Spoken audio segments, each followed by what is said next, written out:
ओम शांति। आज दिनांक 11 जून 2022 बाबा ने महावाक्य में हम बच्चों को जो शिक्षाएं दी उनका मनन करेंगे।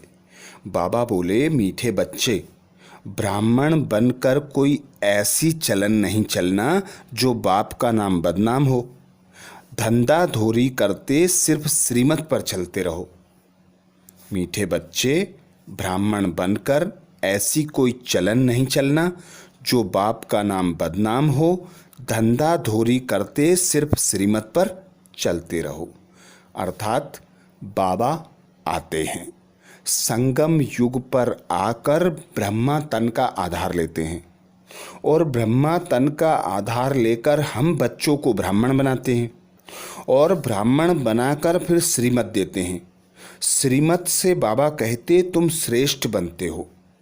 तो जब बाबा का बन गए, बाबा की श्रीमत पर चलना है, तो बाबा कहते कोई ऐसी चलन नहीं चलना जिससे बाप का नाम बदनाम हो। कुछ बच्चे ऐसे होते हैं जो रावण की मत पर भी चलते हैं और राम की मत पर भी चलते हैं। राम आते हैं राम राज्य स्थापन करने, अर्थात सचखंड की स्थापना करने। तो बाबा कहते कुछ बच्चे राम की और रावण की दोनों नावों में लात रखकर चलते हैं। तो बाबा कहते इसका नतीजा होता है चिर जाते हैं, अर्थात बाप का नाम बदनाम करते हैं। बाबा कहते प्रजापिता ब्रह्मा की संतान बने और कर्तव्य करते हो शूद्रों के, तो और ही बाप का नाम बदनाम होता है। बाबा कहते हैं भल धंधा धोरी करो पर श्रीमत पर चलते रहो। श्रीमत पर चलने वालों के सिर पर बहुत बड़ी रिस्पॉन्सिबिलिटी होती है और जो बच्चे श्रीमत पर चलकर बाबा को याद करते हैं, याद में रहकर कर्म करते हैं, तो उनकी रिस्पॉन्सिबिलिटी बाबा लेते हैं। अर्थात जिम्मेवार करन करावन हार बाबा है। हम ट्रस्टी अर्थात निमित्त होकर कर्म करते हैं। तो बाबा कहते श्रीमत पर चलने पर श्रेष्ठ बनोगे, रावण की मत पर चलने से और ही गिर जाओगे, सजा के हकदार बनोगे, चिर जाओगे। क्योंकि ब्राह्मणों का कर्तव्य है यज्ञ की संभाल करना, श्रीमत पर चलकर सच्चे बनना। जब तक ब्राह्मण ना बनो तब तक बाबा से वर्षा मिल नहीं सकता। तो यज्ञ की संभाल करने के लिए बाबा कहते सच्चे ब्राह्मण चाहिए। सत बाप आया है, सत खंड की स्थापना करने आया है, तो सच्चे होकर सच्चे सच्चे ब्राह्मण बनकर एक सत बाप की श्रीमत पर चलना है। प्रश्न किया बाबा ने, गॉडली स्टूडेंट के मुख से कौन से शब्द नहीं निकलने चाहिए? गॉडली स्टूडेंट के मुख से कौन से शब्द नहीं निकलने चाहिए? उत्तर में बाबा कहते हमें पढ़ाई पढ़ने की फुर्सत नहीं है, यह शब्द तुम्हारे मुख से नहीं निकलने चाहिए। क्योंकि बाबा आता है हम बच्चों को बहिश्त की सौगात देने। तो बाबा कहते तुम बच्चों को मैं एडॉप्ट करता हूँ, ब्राह्मण बनाता हूँ, ब्राह्मण बनाकर श्रीमत देता हूँ। उस श्रीमत के आधार पर तुम इतनी बड़ी प्राप्ति करते हो, विश्व के राजा बनते हो। तुम्हें कोई बड़ी में आपदा नहीं देता, बोझ या समस्या में नहीं डालता।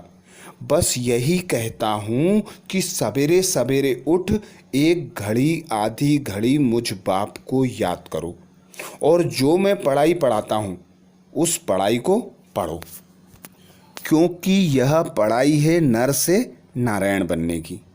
तो अच्छी रीति धारण करना और कराना यही उच्च पद पाने का आधार है। बाबा कहते स्टूडेंट ऐसे कह नहीं सकते कि फुर्सत नहीं है पढ़ने को, क्योंकि फिर हमको वापस घर जाना है। पढ़ाई बिगर बाबा कहते वर्षा मिल नहीं सकता। गॉडली स्टूडेंट हो ऐसा नहीं कहना चाहिए कि फुर्सत नहीं है। बाप का बनकर फिर फारगती देते हैं तो बाप कहेंगे तुम सबसे बड़े, सबसे महान मूर्ख हो। एक घड़ी, आधी घड़ी भी बाप को याद नहीं करोगे तो वर्षा कैसे पाओगे? कोई भी आपदा बाबा हम बच्चों को नहीं देते, सिर्फ कहते हैं मुझ बाप को याद करो, स्वदर्शन चक्र फिराओ, और कोई बड़ी काम नहीं सौंपते। बाबा कहते हैं औरों का नहीं तो खुद का कल्याण करो, रहमदिल बनो। रहमदिल बनकर तुम जितना जितना औरों का कल्याण करेंगे, खुद का कल्याण करेंगे, उतना ऊंचा पद पाएंगे। इतनी ज़बरदस्त कमाई है तो फिर पढ़ाई अच्छी रीति पढ़ना है। अगला प्रश्न किया बाबा ने, मनुष्य का प्लान क्या है और बाप का प्लान क्या है? मनुष्य का प्लान क्या है और बाप का प्लान क्या है? उत्तर में बाबा कहते, मनुष्यों का प्लान है सब मिलकर एक हो जाएं, नर चाहत कुछ और होवत कुछ और।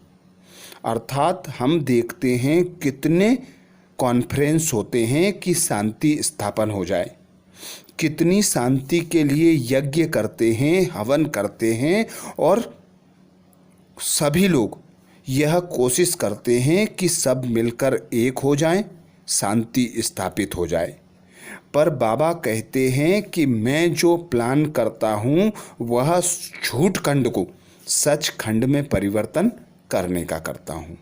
तो सच खंड में चलने के लिए बच्चों को परिवर्तित होना पड़ता है, सच बनना पड़ता है। सच्चा जो ब्राह्मण बनते हैं वे ही सचखंड की स्थापना करते हैं। एक राज्य, एक मत, एक धर्म की स्थापना तभी होती है जब तुम बच्चे सच्चा बनते हो। तो बाबा कहते, अब तुम बच्चों को यह समझना और समझाना है कि आधा कल्प झूठी कमाई की, अब सचखंड के लिए सच्ची कमाई करनी है। वह भी शास्त्र आदि जो सुनाते हैं कमाई के लिए। शिव बाबा तो यह शास्त्र आदि पढ़ा हुआ नहीं है, वह नॉलेजफुल है, ज्ञान का सागर है, वह सत्य है, चैतन्य है।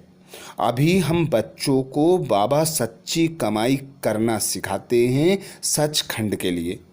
झूठ खंड विनाश होता है, देह सहित यह सब कुछ विनाश होना है। तो बाबा कहते, तुम सब देखेंगे कि कैसे लड़ाई लगती है, वह समझते हैं सब मिल जावें, परंतु फूट पड़ती जाती है। नर चाहत कुछ और होवत कुछ और, उनका प्लान है सब विनाश के लिए।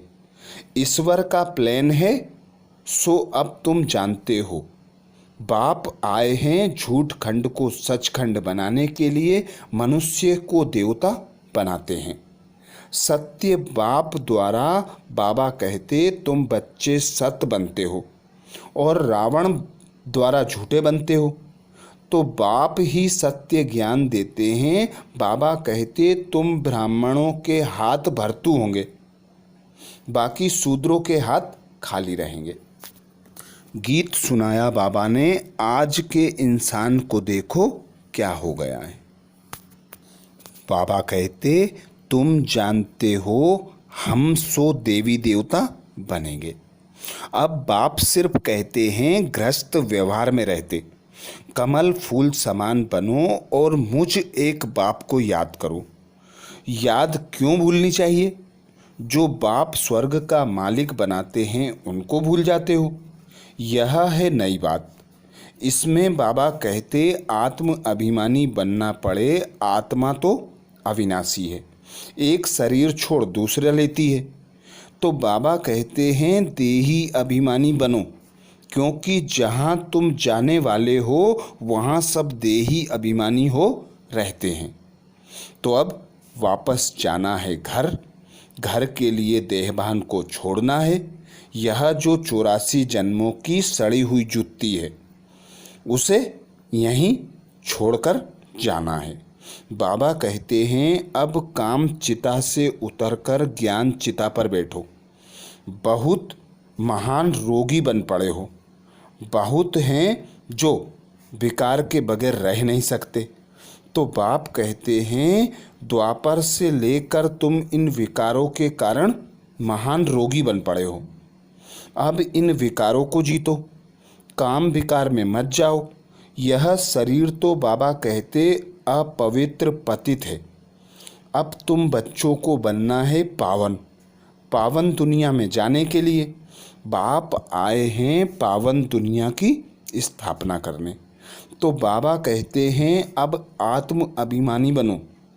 जितना जितना देही अभिमानी बनोगे उतना उतना पावन बनते जाओगे।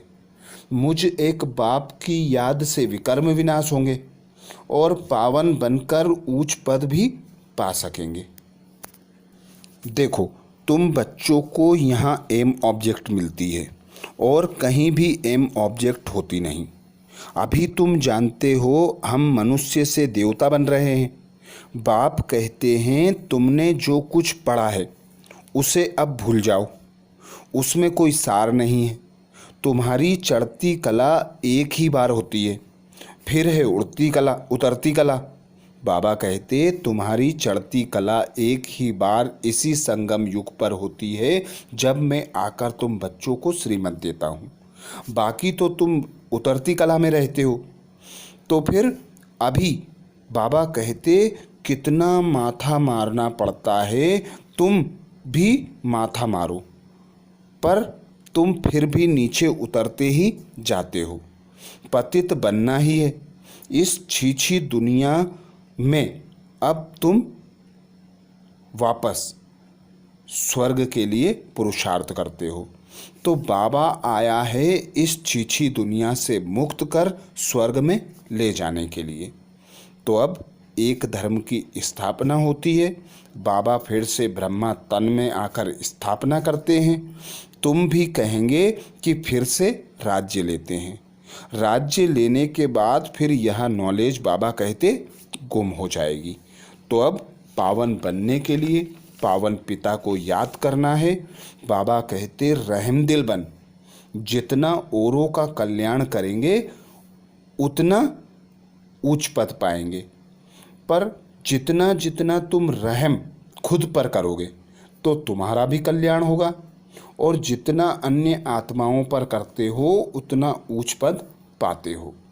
बड़ी जबरदस्त कमाई है। बाबा कहते जिनके पास बहुत धन है वह कहते हैं फुर्सत नहीं है। साहूकार जितने भी हैं, जो भी हैं, उन्हें वहाँ गरीब बनना है, और जो यहाँ गरीब हैं उन्हें वहाँ साहूकार बनना है। सबसे जास्ती माताएं रोती हैं, उनको हंसाने वाला बनना है। निरंतर याद की यात्रा में रहकर मधुबन में शांति बहुत है, वहाँ जाकर कमाई करना है। आज बाबा ने हम बच्चों को वरदान दिया। वरदान में बाबा बोले शुभ भावना से व्यर्थ को समर्थ में परिवर्तन करने वाले होली हंस भव। शुभ भावना से व्यर्थ को समर्थ में परिवर्तन करने वाले होली हंस भव। बाबा कहते होली हंस अर्थात जो निगेटिव को पॉजिटिव में परिवर्तन कर दे, अर्थात व्यर्थ देखते हुए, सुनते हुए, बोलते हुए ना देखे, ना सुने, ना बोले, और व्यर्थ को परिवर्तन कर समर्थ बना दे। ऐसे ही बच्चे बाबा कहते होली हंस कहलाते हैं। हंस को हम देखते हैं, हंस कंकड़ पत्थर को छोड़कर मोती चुगता है। उसके अपोजिट हम बगुलों को देखते हैं, वे कीट और गंदगी खाते हैं। तो बाबा कहते तुम भी बगुलों के बीच रहते हो, पर तुम्हें बनना है होली हंस। तो गुणग्राही बनो, सबकी विशेषताएं देखो, सर्व आत्माओं के प्रति शुभ भावना रखो। शुभ भावना जितनी तुम औरों के प्रति रखोगे उतने परिवर्तन के निमित्त बनोगे, क्योंकि शुभ भावना से उल्टी बात भी बाबा कहते सुलटी हो जाती है। इसलिए कोई कैसा भी हो उसके प्रति शुभ भावना दो। शुभ भावना पत्थर को भी पानी बना देती है, व्यर्थ को समर्थ में बदल देती है। तो अब सर्व आत्माओं के प्रति शुभ भावना रखना है। जो भी नेगेटिव है उसे पॉजिटिव में बदल कर धारण करना है। बाबा कहते, अब होली हंस बनो, व्यर्थ को समर्थ में परिवर्तन करो। स्लोगन में बाबा कहते, अतीन्द्रिय सुख की अनुभूति करनी है तो शांत स्वरूप स्थिति में स्थित रहो। अतीन्द्रिय सुख की अनुभूति करनी है तो शांत स्वरूप स्थिति में स्थित रहो। बाबा कहते, अतीन्द्रिय सुख का गायन है। गोपी बल्लभ के बच्चों से पूछो, गोप गोपियों से पूछो, तो बाबा कहते, तुम जितना जितना शांत स्वरूप स्थिति में स्थित होते हो, अर्थात अंतर्मुखी होकर खुद को आत्मा समझते हो, उतना उतना स्वधर्म में स्थित होते जाते हो। तो खुद को आत्मा समझकर अंतर्मुखी होकर एक पिता परमात्मा को जितना याद करेंगे, जितना अपने घर परम धाम को याद करेंगे, उतना अतीन्द्रिय सुख की अनुभूति होगी। तो ये थे बाबा के महावाक्य। अच्छा, ओम शांति।